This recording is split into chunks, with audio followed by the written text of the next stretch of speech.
Nothing comes to pass in the House without the President or without Malacanang blessing. Well, you give me too much credit. Dinideny po. Kami, hindi po kami nagtataka, no? Bilang presidente, wala pong may gusto na, halimbawa yan, siya po presidente siya ng Pilipinas eh.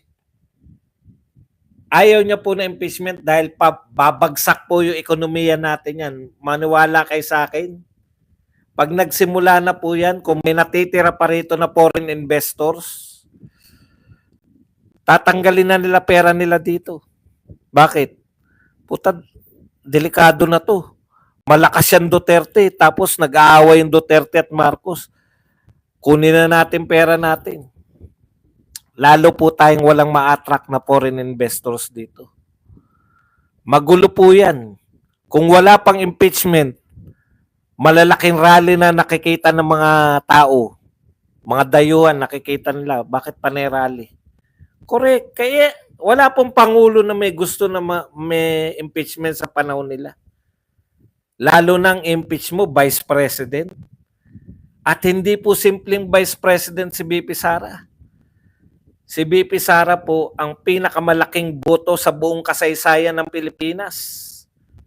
32 million yan. Ayon po, hindi raw niya alam na pumirma na po, hindi. Sinabi niya eh, bahala ka anak. Yun po pagkakaiba ni Duterte tsaka ni Marcos.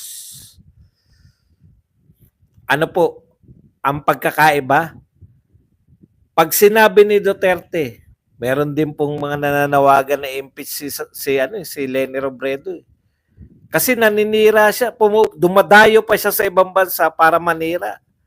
Tapos may Aus Duterte talaga, di ba? Hashtag Aus Duterte. Wala nga tayong hashtag Aus Marcos eh. Aus po, ibig sabihin, magkaiba po. Meron nananawagan, BBM resign. Ibig sabihin, pinagre-resign. Iba po yung Aus. Yung Aus po, patalsikin. Sila yung kaya po pwede talaga yun eh. Aus Duterte ang panawagan nila eh. Patalsikin si Duterte. Yung mga nananawagan naman po dito, BBM resign, siya pa rin magpapasya. Yung patalsikin, tatanggalin ka namin sa pwesto. Yung po yung pagkakaiba doon. Sipain. Yung BBM resign, mag-resign ka na para nakikiusap lang, di ba? O kaya hindi po pwedeng makonsidera yun na ano. Anyways, balikan lang po natin ng konti. Yun nga po, yung pagkakaiba, yung pag sinabi ni Tatay Digong na wag niyong impeach yan, sumusunod sa kanya. Pag sinabi ni BBM na wala tayong mahita sa impeachment, walang pakialam sa kanya yung mga tauhan niya. Supposedly tauhan niya si Martin Romualdez at mga congressman. Yun yung pagkakaiba ng leadership. Kung sarili mong anak hindi ka sinusunod at normal lang, walang pumapalag, di ba? Sa atin, natitigasan na tayo ng ulo kay BP Sara eh. Pero wala pa siyang sinuway na utos ng tatay. Nagsusuportahan po sila eh.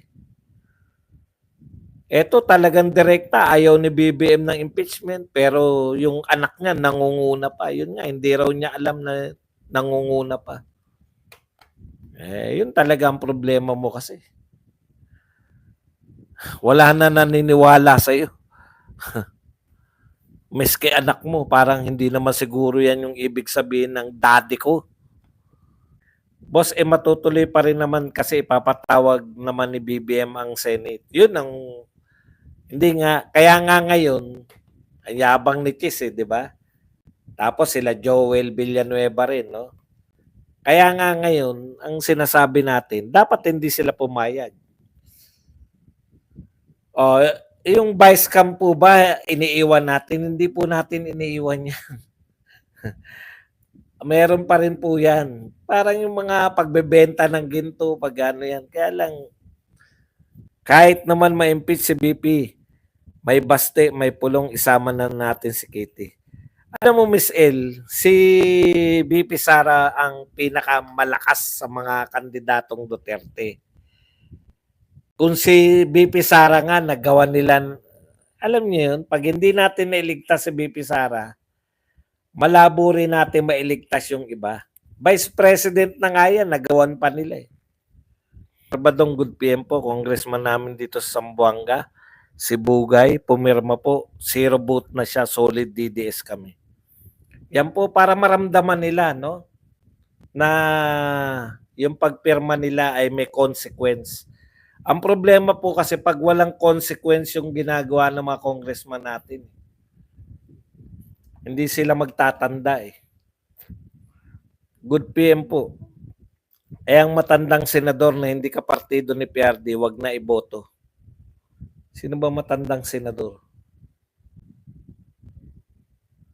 Si Tito Soto. Pinakawalang kwenta si BBM, pinakasinungaling na presidente sa kasaysayan ng Pilipinas. Ako sa totoo, siya po yung may walang yung walang palabra de honor. Siya po yung may pinakawalang kredibilidad.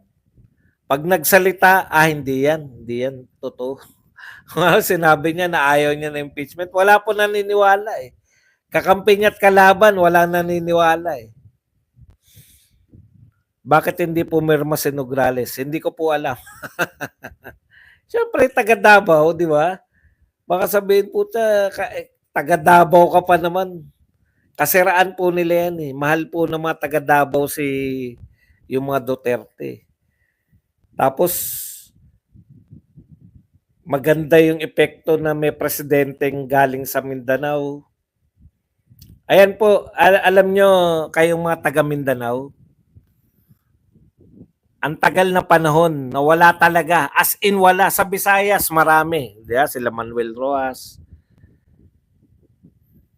Hindi ko na matandaan kung sino pa iba. Marami sa Visayas eh. Pero, si Osmeña, di ba? Visayas din. Pero sa Mindanao po, wala po naging presidente. Ngayon, may chance kayo, dalawa maging presidente mula sa Mindanao. Tapos, kakampihan nyo na naman yung, di ba, napakaswerte nyo po, sa totoo. Napakaswerte ninyong taga Mindanao kasi nagkakaroon na kayo ng, tsaka napapansin na kayo ngayon. Dati, meron pa nga, Luzon-Luzon eh. Ang dami pong presidente, Luzon-Luzon. Cory Aquino, sino ang kanyang vice president? Doy Laurel, Luzon-Luzon yun. Tarlac, Batangas, susunod. Si Ramos, ang kanyang vice president ay si Erap, taga Maynila at San Juan. Taga Pangasinan si Ramos, Luzon-Luzon din. Sumunod, si Erap. Sino ba naging vice president ni Erap? Si Gloria. Di ba? Tarlac, Maynila, San Juan. Luzon-Luzon pa rin. Ang tagal po Luzon-Luzon eh. Ngayon, sinuwerte kayo. Bisaya na, taga Mindanao pa. Na-represent po yung Visayas at Mindanao. Ngayon, nasusuportahan nyo, Luzon-Luzon na wala. Mahina kayo. Alam nyo po ba, Mindanao, ngayon lang kayo kinikilala dahil solid kayo. Pero kung kaya na kayong bitak-bitakin sa Mindanao, totoo po, kaya kayo ngayon, hindi na kayo pwedeng i-disregard kasi may solid vote yung Mindanao eh. Tignan nyo po yung Iglesia ni Cristo. Bakit hindi? Relatively. Tama naman si Dilima. Kumpara sa Katoliko, minority talaga. Pero wala namang epekto yung dami ng Katoliko kasi wala tayong solid vote. Pero ang Iglesia ni Cristo, kaya kinikilala ng mga politiko, may solid vote sila. Kayo po sa Mindanao, panahon ni Duterte hanggang ngayon, may solid vote kayo. Pero masisira po yan pag nakinig kayo sa mga politiko nyo na pro-BBM. Hindi na naman kayo iintindihin. Kasi yan yung ano eh, diba, matagal na kayong divide and conquer ang ginagawa sa inyo. Meron kayong political, yung pag nagkaisa kayo, hindi wala nang ano sa inyo. Ang attention sa inyo, kinakailangan natin ligawan ton mga taga Mindanao. Alam nyo ang pinaka panliligaw sa inyo. Hindi na mawawalan ng mga kandidato nasyonal na galing sa Mindanao. Dahil yan sa mga Duterte. Kaya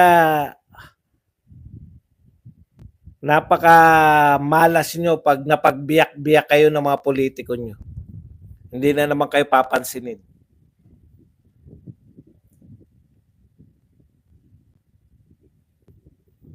Yan lang po. Magkaisa po kayo dyan sa Mindanao. Duterte, solid nyo po para pansinin kayo. Kasi pag hindi kayo nag-solid, ano lang kayo, parang others lang ang treatment sa inyo. Pero pag nagsosolid kayong mga taga Mindanao, katulad ng mga boto nyo sa Duterte, liligawan at liligawan talaga kayo. Just in, isasarado muna daw ni Ma'am Sas. Si Sasan magsasara dahilan inatake na daw sila.